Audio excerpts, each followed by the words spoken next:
Bonjour tout le monde, j'espère que vous allez bien et un bon confinement. Alors aujourd'hui, on va faire la révision numéro 4 et toujours dans la partie d'électricité. Bon, alors on va commencer par le premier exercice, l'exercice numéro 1. Alors qu'est-ce que vous avez dans cet exercice? Indiquer le sens conventionnel du courant électrique. Alors vous noterez sur le circuit I1 l'intensité du courant électrique donnée par A1, I2 l'intensité donnée par A2 et I3 l'intensité donnée par A3. Alors A1, A2, A3 sont des ampères-mètres qu'on voit ici. D'accord? Très bien. Alors tout d'abord, on va commencer par le sens conventionnel. Alors toujours, on sait bien que le courant sort toujours de la borne positive vers la borne négative. D'accord? Alors donc ce point, ça s'appelle quoi? Ça s'appelle un nœud. D'accord? Voilà. Alors le courant électrique va se diviser en deux parties, puisqu'on a deux branches. Très bien. Et il va continuer pour arriver à la borne négative. Très bien. Alors, donc ici, on va indiquer, on va noter sur le circuit I1 l'intensité du courant électrique donc donnée par 1,1. Alors cet ampère-mètre va mesurer une intensité, d'accord? Donc on peut l'appeler I1. Alors, je peux noter sur le circuit I1 de cette façon. D'accord? La même chose. Alors, ici, c'est l'ampère-mètre A2. Il va mesurer l'intensité I2. Et l'ampère-mètre A3, il va mesurer l'intensité I3. D'accord? Très bien. Donc, deuxième question. Énoncer, c'est-à-dire faire une phrase, la loi des courants électriques dans ce type de circuit. Bon, alors au départ, quel type de montage on a ici? Alors, c'est un montage en dérivation. Très bien. Alors, puisque c'est un montage en dérivation, et on parle de la loi des courants électriques, d'accord? Et on parle ici des intensités I, alors on parle de la loi des nœuds, d'accord? Alors, selon la loi des nœuds. Ah, très bien. Alors, selon la loi des nœuds, qu'est-ce qu'on a? La loi des nœuds. Alors, qu'est-ce qu'il dit? L'intensité du courant dans la branche principale.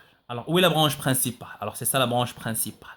C'est la branche, d'accord, donc liée avec le générateur. Alors, l'intensité du courant dans la branche principale est égale à la somme des intensités du courant dans les branches dérivées. Alors, voilà les branches dérivées que vous avez ici. Ça, c'est une branche dérivée. Ça, c'est une branche des dérivés. D'accord? Alors, on peut écrire l'intensité du courant dans la branche principale égale à la somme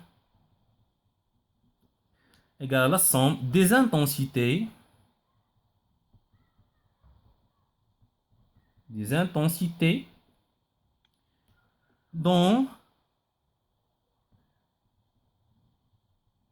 dans les branches les branches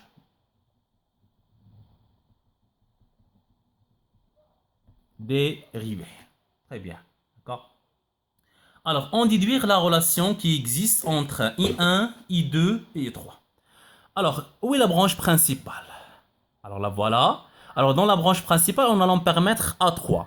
Et l'ampèremètre A3 donne l'intensité I3. D'accord? Alors donc c'est l'intensité I3. I3, c'est l'intensité dans la branche principale. Égale à la somme. La somme des intensités dans les branches dérivées. Alors voilà les branches dérivées. D'accord? Alors on a la branche là où on a l'ampèremètre A1. Et là on a l'ampèremètre A2. Alors I3 égale à la somme. La somme, c'est-à-dire on va faire I1 plus I2. D'accord? Alors selon la loi des nœuds dans un montage en dérivation. Très bien. Alors on passe à la question numéro 4. Alors, deux groupes d'élèves effectuent le même montage et font les mesures des courants avec les ampères-mètres A1, A2 et A3. Complétez le tableau de droite en justifiant vos calculs. Alors, vous avez ici. Alors, on va compléter le tableau. Voici le premier groupe. Alors, pour A1, on a 0,25 ampères. I3, 0,35 ampères. Le deuxième groupe. Alors, pour I2, on a 250 milliampères. Pour I3, on a 750 milliampères. D'accord? Alors, très bien. Alors, toujours selon la loi du nœud. Selon la loi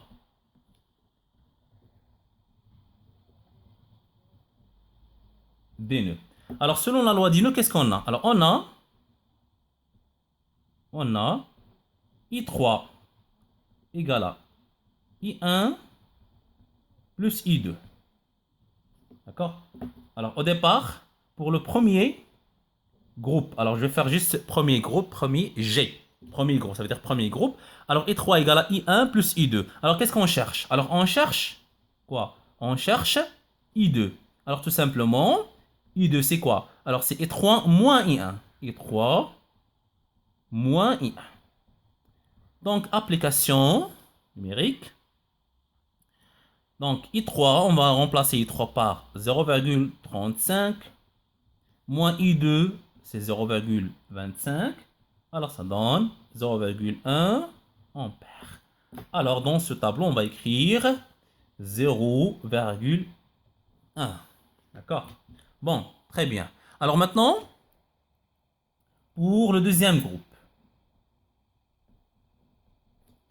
Alors, toujours, on a I3 égale à I1 plus I2.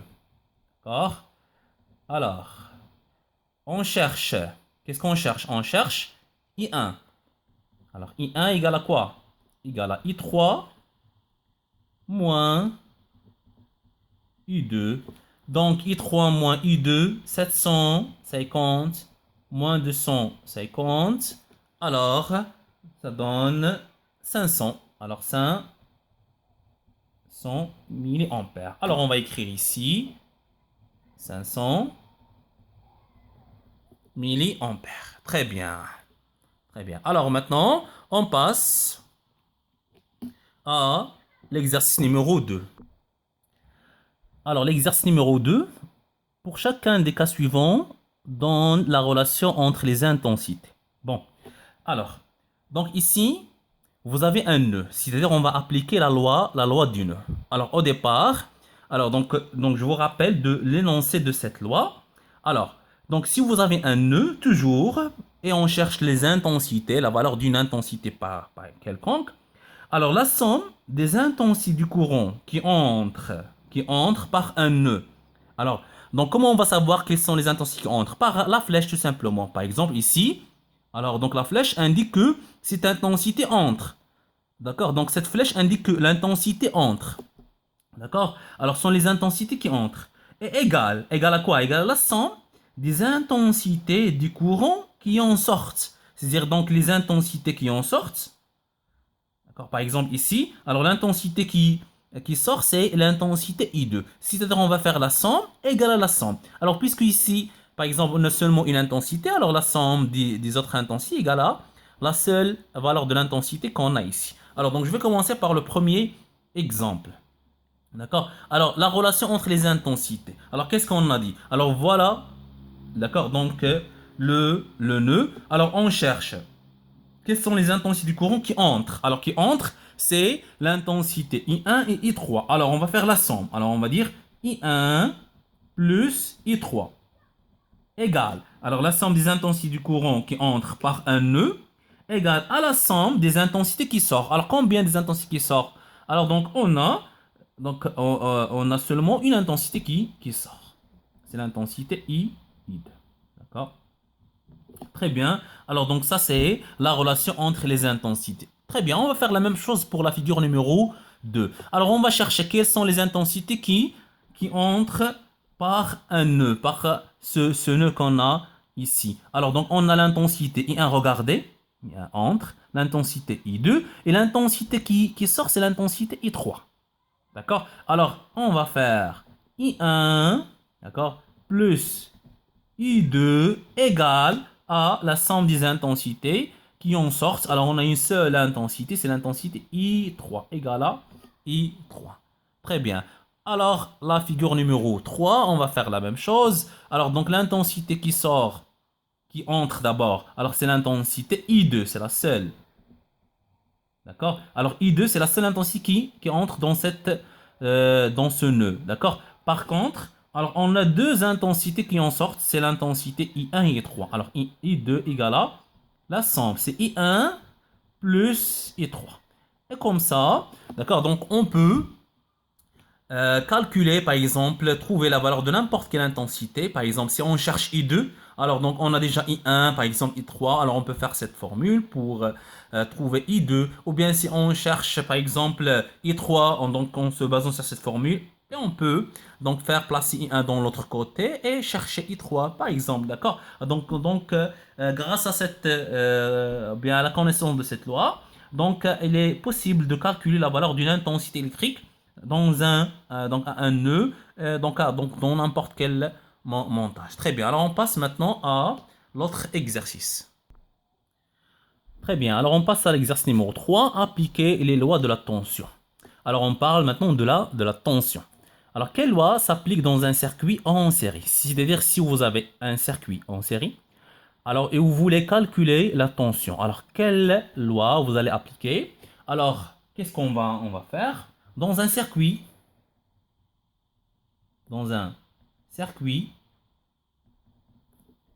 en série.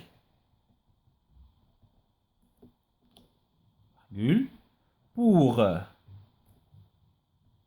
calculer, calculer quoi? Pour calculer la tension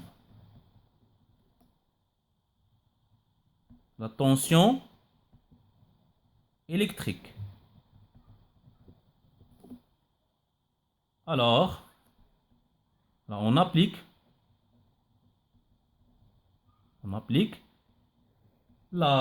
quelle loi? La loi d'additivité. D'additivité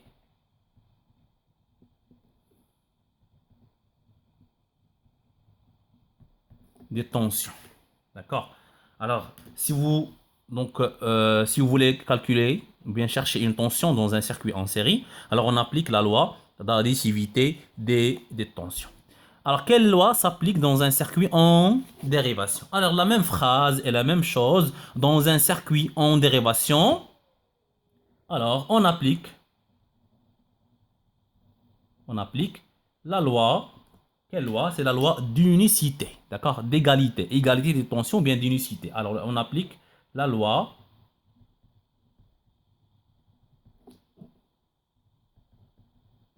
d'unicité des tensions.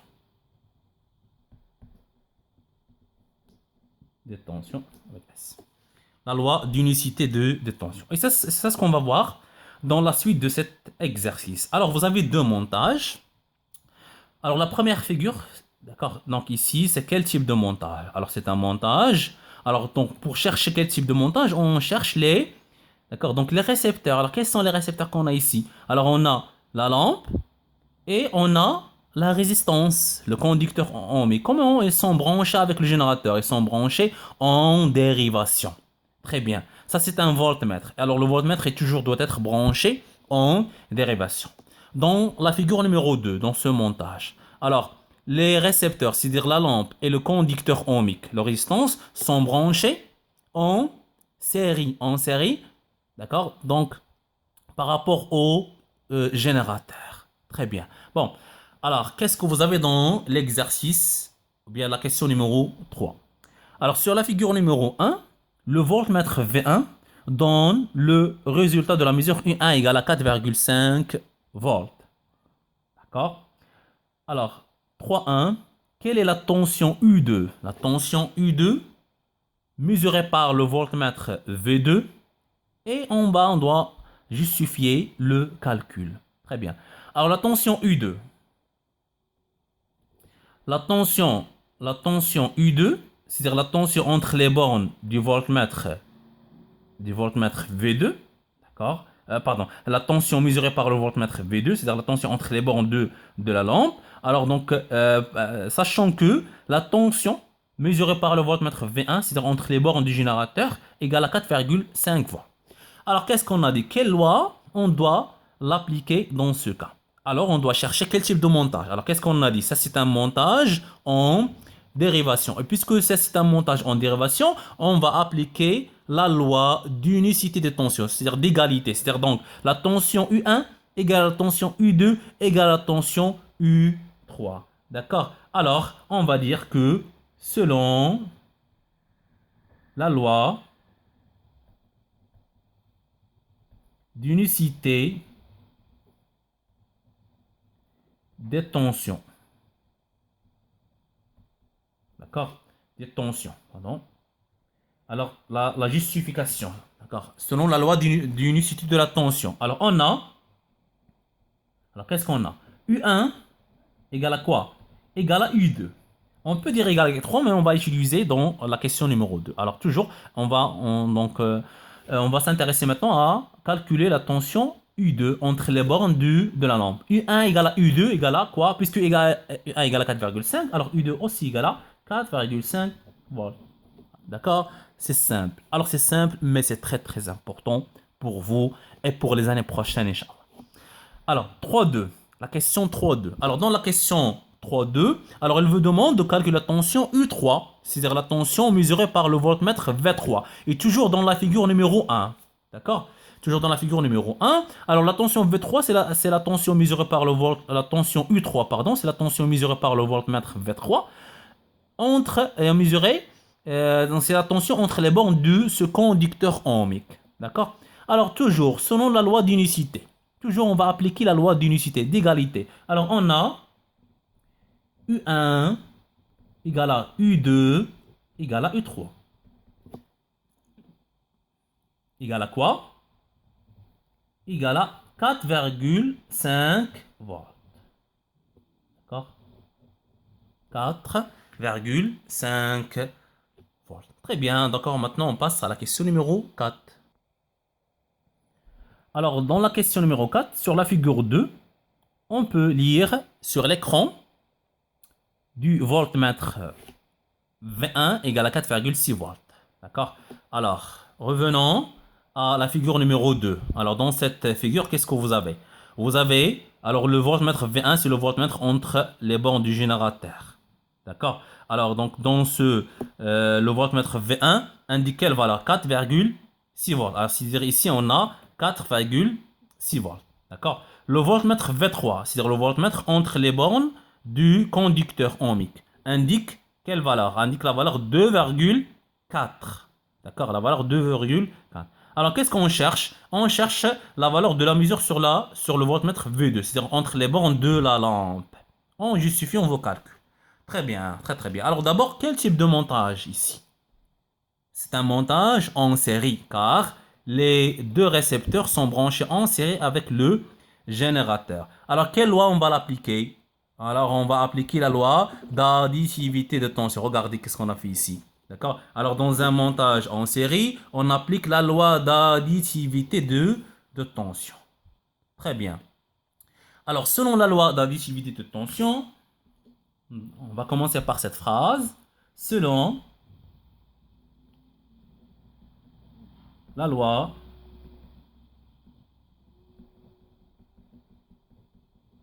d'additivité des tensions,